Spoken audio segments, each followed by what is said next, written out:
Hey guys, good morning, welcome to my blog. आज सुबह सुबह से हे गाइस, तो आज मैं थोड़ा लेट उठा और फिर टाइम हो गया था तो फटाफट भैंस का दूध निकाल के और गौ माता को नदी के साइड छोड़ने आना था। ये रास्ता है गाइस, इस रास्ते से बड़े बड़े घास में गौ माता को बांध देंगे गाइस। और गाइस ये नदी है हमारे गांव की और इसमें माँ नर्मदा का पानी नहर के द्वारा छोड़ा हुआ है और बहुत 12 महीने इसमें पानी रहता है और बीच में बहुत गहरा गहरा है। इसलिए मैं सामने दिख रहा है बंधान, वो पुल दिख रहा है, थोड़ा सा छोटा वाला पुल दिख रहा है, तो मैं उस पे से जंप करके जाऊंगा। और इधर गौ माता उधर से आ रही है, आप देख सकते हैं कि गौ माता आ रही है, उधर से धीरे धीरे आ रही है। तो मैं इधर से निकल जाता हूँ गाइस, हम उस पार छोड़ने जा रहे हैं गाइस, हम गौ माता को उस पार छोड़ने जा रहे हैं। तो हम इधर से जाएंगे घूम के और गौ माता उधर से आ रही है, वो आ रही है उधर से, तो हम निकल जाते हैं गाइस इधर से और उधर गौ माता को मिल जाएंगे और हम फिर लंबे रास्ते से उनको वहीं पर बड़ी घास में बांध देंगे। देखो गाइस, ये है हमारी नदी, हमारे गांव की नदी है ये गाइस। देखो गाइस, ये हमारे गांव की नदी है, बहुत ही खूबसूरत और इतना साफ पानी है गाइस, बहुत साफ पानी है, आप देख सकते हैं, बहुत ज़्यादा साफ पानी है।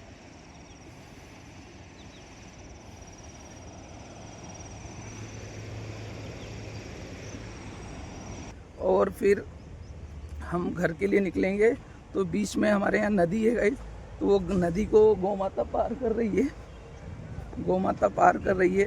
और मैं इधर पुल है हमारे यहाँ, थोड़ा सा छोटा पुल है, तो उसको पार करके मुझे निकलना पड़ेगा।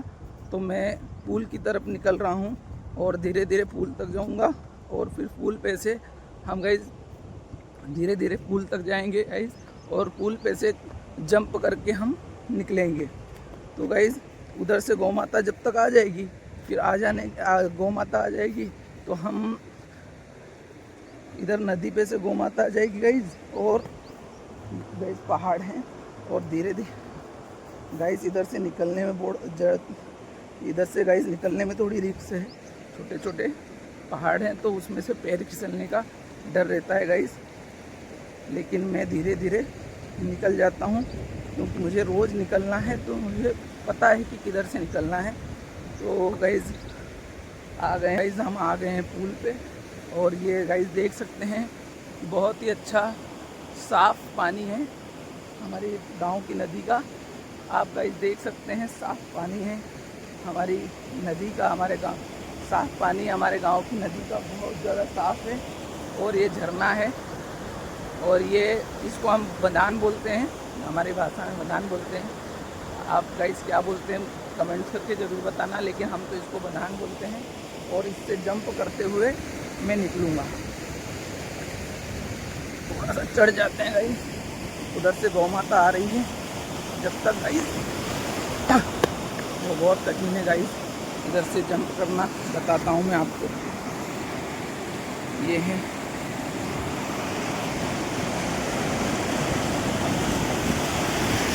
ये गाइस, कूद गए, यहाँ से जंप कर लिया, सेकंड जंप। ऐसे जंप करने के बाद इधर से हम निकल जाते हैं। बहुत ही गहरा पानी है गाइस, अगर पैर फिसल जाए तो एकदम नदी में जा सकते हैं और बहुत ही गहरा पानी है गाइस।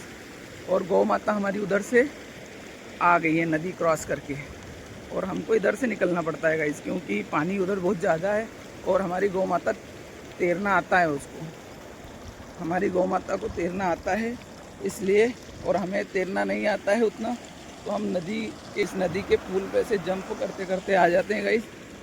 जब तक हमारी गौ माता भी उधर से आ रही है हम वेट करते हैं।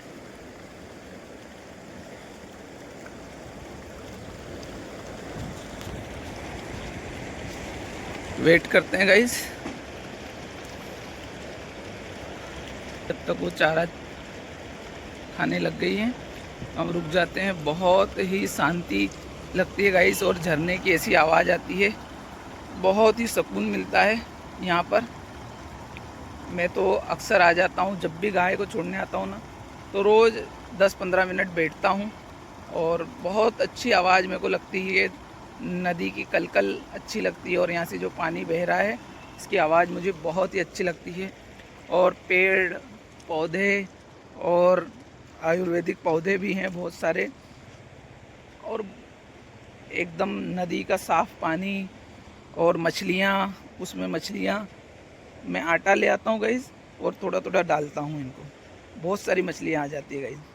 और ये पूरा एरिया है हमारी गौ माता का चरने के लिए, बहुत बढ़िया है, और बहुत अच्छी घास है हरी हरी। तो हम लंबा रस्सा करके बांध देते हैं।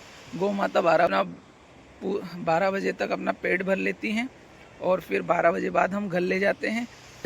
सूखा वाला भूसा खिला देते हैं, और सूखा भूसा फिर खा लेती हैं 2-3 टोपले भर के। तो फिर उसके बाद फिर 3 बजे वापस छोड़ने आते हैं। फिर 3 बजे छोड़ने आते हैं तो शाम को 5 बजे लेने आते हैं। तो गाइस दिन में मैं 4 बार इनको लेने या छोड़ने आता हूँ।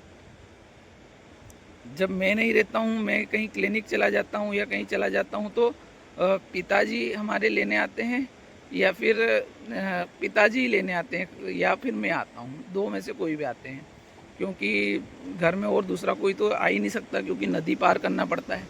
और ख़ासकर पिताजी भी इसलिए नहीं आते कि उनके पैर में दर्द है, पाँव में दर्द है, तो वो तो नहीं आ पाते हैं, क्योंकि ये जंप करके आना पड़ता है, और नदी में पानी ज़्यादा है, तो पापा तो आ ही नहीं पाते हैं, इसलिए पिताजी तो आ ही नहीं पाते हैं। इसलिए मैं ही आता हूँ, क्योंकि मैं इधर से जंप करके आ जाता हूँ, और नदी क्रॉस करना नहीं पड़ता है। और गौ माता तो उधर से ही आती हैं। तो गौ माता अपना चारा खाने लग गई हैं, और मैं खड़ा हूँ, उनका इंतज़ार कर रहा हूँ कि इधर आएँ तो मैं उनको बांध दूँ। लेकिन देखते हैं, बहुत बढ़िया है, और बहुत अच्छा चारा है खाने के लिए, गौ माता के लिए। तो आज तो मैं जल्दी में आ गया हूँ गौ माता को लेके, और गौ माता उधर चारा खा रही है। जब तक मैं वेट कर रहा हूँ कि गौ माता आ जाए, तो फिर मैं उनको लंबा रास्ता करके बांधूँ गाइस। लेकिन गौ माता भी उधर चरने लग गई है, तो मैं भी थोड़ा आपसे बात कर लेता हूँ जब तक गाइस। यहाँ पर बहुत अच्छा चारा है, गौ माता के लिए व्यवस्थित है। और आज मैं थोड़ा लेट उठा, क्योंकि रात को डॉक्टर नमित पवार ने पार्टी दी थी। हमारे यहाँ के बहुत ही जाने माने ऑर्थोपेडिक हैं, और उन्होंने भोजन रखा था। कल शाम को हम भोजन करने गए थे, तो आने में हमें 12 बज गई, इसलिए मैं थोड़ा लेट सोया, और आज मैं सुबह लेट उठा। तो गाइस गौ माता को बांध के फटाफट हम जाएंगे, और फिर अपने को नहा धोकर तैयार होके हमको जाना है सनावत के लिए। कल हमने रिद्धि का आधार कार्ड बनवाने के लिए अप्लाई किया था, तो देखेंगे कि उनका अप्लाई किया था, जो हमने अप्लाई किया है वो ठीक से अप्लाई हुआ है कि नहीं हुआ है, उसमें कोई कमी तो नहीं रह गई है, एक बार हम चेक करवा लेंगे। और फिर वहाँ से हमको जाना है ढकल गाँव के लिए। तो ढकल गाँव में 2 मरीजों को देखना है। मरीजों को देखने के बाद मुझे खेत में भी जाना है, तो खेत में भी देख के आएंगे। मौसम थोड़ा गड़बड़ हो रहा है, तो अभी देखते हैं कि मौसम थोड़ा गड़बड़ हो रहा है, तो देखेंगे कि चने कैसे हैं और मक्का कैसा है, ये थोड़ा सा देख लेंगे। और देखने के बाद फिर मुझे जाना है सताजन के लिए। सताजन में शिवम ने जो दुकान खोली है, उनके पार्टनर हैं राम संकड़िया जी, तो वो बहुत दिनों से बुला रहे हैं, तो उनसे भी मिलना है। समय थोड़ा कम है, और मैं गौ माता का वेट कर रहा हूँ, और गौ माता उधर ही चारा खाने लग गई हैं। अब धीरे धीरे बढ़ रही हैं वो इधर की साइड। अब वो इधर जैसे ही आती हैं, मैं लंबा रास्ता करके उनको बांध देता हूँ, और बांधने के बाद फिर निकलते हैं घर के लिए, और फटाफट नहा धो के तैयार हो जाएंगे गाइस। हमारे गांव में ईंट के भट्टे बहुत हैं, और ईंट बनती है हमारे यहाँ। फेमस गांव है हमारा, ईंट के मामले में हमारा गांव फेमस है। हमारे गांव में नदी के आइट साइड ईंट के भट्टे भी बहुत हैं, और हमारे खरगोन ज़िले में सबसे अच्छी ईंट और सबसे ज़्यादा ईंट हमारे गांव बड़ूद में ही मिलती है। और फेमस गांव है खंडवा, बुरहानपुर, इंदौर तक यहाँ से ईंट सप्लाई होती है गाइस। बहुत ही बढ़िया क्वालिटी की ईंट बनती है गाइस। और आप लोगों को भी कभी चाहिए होगी तो आप कांटेक्ट करें गाइस, आपको अच्छी फिनिशिंग वाली ईंट कम रेट में आपको मिल जाएगी। हमारे गांव से। अगर आप आसपास के हैं तो आपको खरगोन, खंडवा, बुरहानपुर, तो खंडवा, खरगोन, बुरहानपुर तक भी अगर हैं तो आपको बहुत अच्छे से ईंट और अच्छी क्वालिटी की ईंट यहाँ से सप्लाई हो जाएगी। गाइस, हमने गौ माता को बांध दिया है और हम निकल रहे हैं अब घर के लिए, क्योंकि हमें नहा धो के जाना है सनावद और क्लिनिक पे भी जाना है। तो हम नहा धो के क्लिनिक के लिए निकलेंगे। गाइस, मन करता है कि बस यहीं बैठे रहें, लेकिन बहुत सारे काम भी रहते हैं तो उनको भी निपटाना है। तो गाइस, अब पुल पे वापस आ गए हैं और पुल पे से धीरे धीरे निकलने की कोशिश करते हैं। गाइस, पानी बहुत गहरा है और हमें धीरे से संभल के निकलना है, नहीं तो पैर फिसला कि नदी में चले जाएंगे। इसलिए धीरे से निकलना है। और ये कूदेंगे, जंप किया और ऐसे धीरे से बीच में से निकल जाते हैं। गाइस, इधर से भी थोड़ा सा निकल जाते हैं धीरे से। और ये जो गैप है, ये बहुत बड़ी गैप है। ऐसे आपको छोटी दिख रही होगी, लेकिन ये बहुत बड़ी गैप है। धीरे से जंप करना पड़ता है। फिर इधर से निकल लिए, एक और आ गया, फिर जंप। तो ऐसे ही हमको निकलना पड़ता है गाइस। तो गाइस, ये आ गया है ईंट का भट्टा। ऐसे ईंट बनाकर सूखने के लिए रख देते हैं गाइस। और इधर ईंट बन रही है।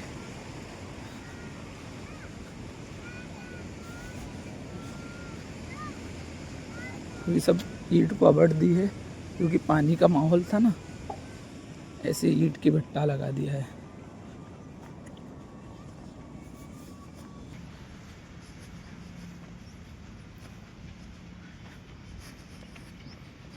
गाइस, ये बड़े बड़े ईंट के भट्टे अपने मित्र के हैं।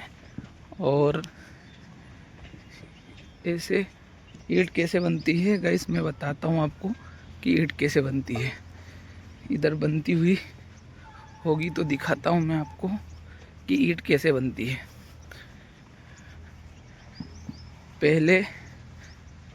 सबसे पहले ऐसा तालाब लगाया जाता है।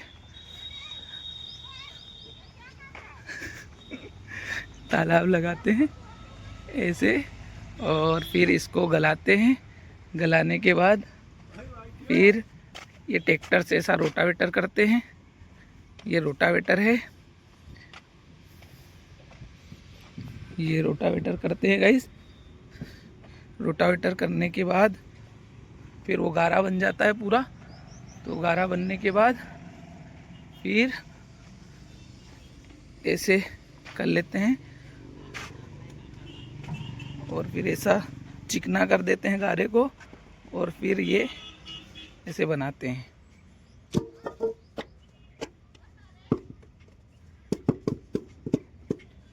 देखो गाइस, ये बन रही है, ये बन गई ईंट। फिर ये लेते हैं, फिर गारा लेते हैं, फिर उसको मूव करते हैं और फिर इस साँचे में डाल देते हैं, और ये बन जाएगी फिर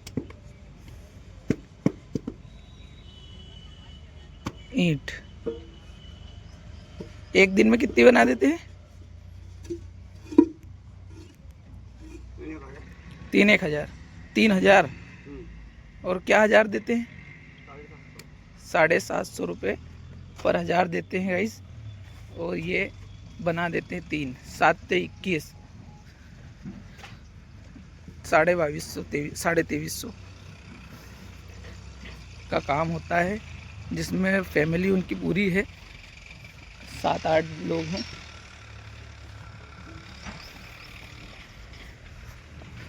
ये ईंट बन गई, फिर सूख जाती है तो ऐसे उनको पिल्लर लगा देते हैं। सूखने के बाद पिल्लर लगा देते हैं।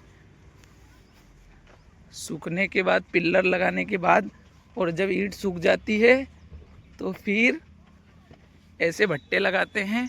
और ऐसा भट्टा लगाने के लिए फिर काम चल रहा है, तो मैं आपको दिखा देता हूँ कि कैसे ये भट्टा लगाते हैं। ये पक्की हुई ईंट भी है, ये पकी हुई है। अब इसे पकाने के लिए क्या प्रोसेस होती है, ये अपने दोस्त का लड़का है। क्या नाम है तेरा? नाम क्या है? गूंगा है। ये इधर ईंट जमाने का काम चल रहा है, सूखी हुई ईंट। और ऊपर हमारा मित्र है और ये मित्र का भाई है। और जैसे ट्रैक्टर से जमाते हैं गाइस। और ये मित्र की मम्मी है।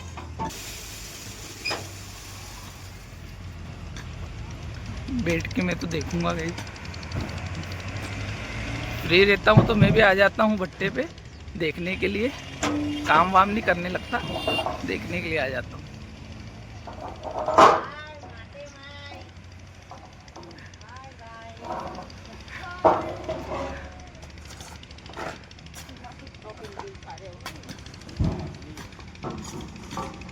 छोटा मजदूर है, सबसे छोटा ठेकेदार खुद काम कर रहा है।